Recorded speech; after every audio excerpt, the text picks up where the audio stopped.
বরিশাল্লা মনুরা কই গো? আজগো আমনে গলে গিয়া মজা কইরা একবারে হোয়াত কইরা স্বাদ কইরা আমরা ডাল রেন্দা লয়েছি। আজ দেখাবো আমরা দিয়ে ডালের রেসিপি। তাহলে চলুন আমরা শুরু করে দিই। প্রথমে একটি পাতিল নিয়ে নিয়েছি, তার ভিতরে সয়াবিন তেল এবং রসুন হালকা ছেঁচে নিয়ে এসেছি। সবাই তো কেটে দেয়, আমি একটু ছেঁচে দিলাম, সাথে দিলাম পেঁয়াজ। পেঁয়াজ কুচি দিয়ে ভালো করে নেড়ে চেড়ে ভেজে নিতে হবে, সুন্দর করে লাল লাল করে ভেজে নিবেন অবশ্যই। আমরা কম বেশি সবাই জানি বরিশাল আমড়ার জন্য বিখ্যাত, তাই এই আমড়া দিয়ে আজকে আপনাদের দেখাচ্ছি স্পেশাল রেসিপি আমড়ার ডাল। কম বেশি সবার কাছে পরিচিত হতে পারে এই ডালটা, আবার অনেকের কাছে অপরিচিত। আমি দেখতেই পাচ্ছেন পেঁয়াজ রসুন ভালো করে লাল লাল করে ভেজে নিয়েছি। এরপরে দিয়ে দিলাম হলুদের গুঁড়া আর পরিমাণ মতো লবণ। লবণটা হলো আপনাদের ইচ্ছা মতো, মানে যে যতটুকু পছন্দ করে স্বাদ মতো।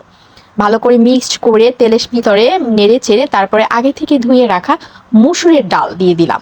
তেলের ভিতরে কিন্তু আমি ভাজা ভাজা করব, কোনো পানি ব্যবহার করব না। আপনারা কিন্তু দেখতেই পাচ্ছেন আমি সম্পূর্ণটা তেলের উপরে ভাজা ভাজা করছি, পানি কিন্তু এখন পর্যন্ত দিইনি। তো আপনারা চাইলে মুসুর ডালের পরিবর্তে অন্য যে কোনো ডাল দিতে পারবেন। ডালটা ভালো করে ভাজা ভাজা হলে এরপরে দিয়ে দিব কাঁচামরিচ। কাঁচামরিচটা পরিমাণ মতো, আপনারা যে যেরকম ঝাল পছন্দ করেন সে সেরকম দিবেন। কাঁচামরিচের পর দিয়ে দিচ্ছি আমড়া। আমি কিন্তু আগে আমড়াটাকে হালকা গরম পানিতে ভাপ দিয়ে নিয়েছি।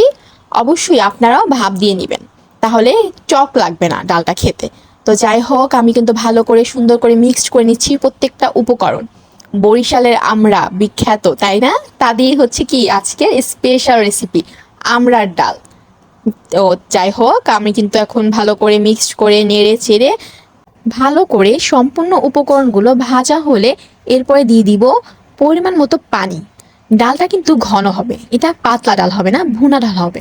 তো সেই অনুযায়ী পানিটা ব্যবহার করবেন। আর অবশ্যই ডাল ঘোটা দিবেন না, আমি কিন্তু ডালটা ঘোটা দিইনি। ডাল বলক আসার পরে সিদ্ধ হওয়ার পরে পানিটা শুকিয়ে আসার পর আমরা এটাকে বাগার দিয়েছি।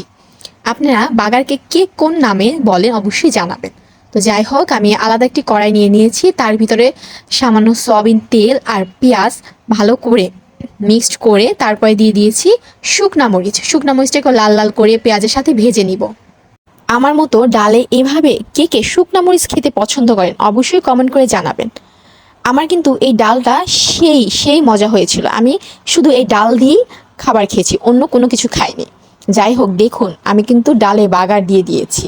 কালারটা যে হয়েছিল মাশাল্লাহ, দেখুন খেতেও দারুণ হয়েছিল। আপনারা বাসায় ট্রাই না করলে বুঝবেন না কি জিনিস মিস করছেন। অবশ্যই বাসায় ট্রাই করবেন এবং আমাকে কমেন্ট করে জানাবেন যে কেমন হয়েছিল।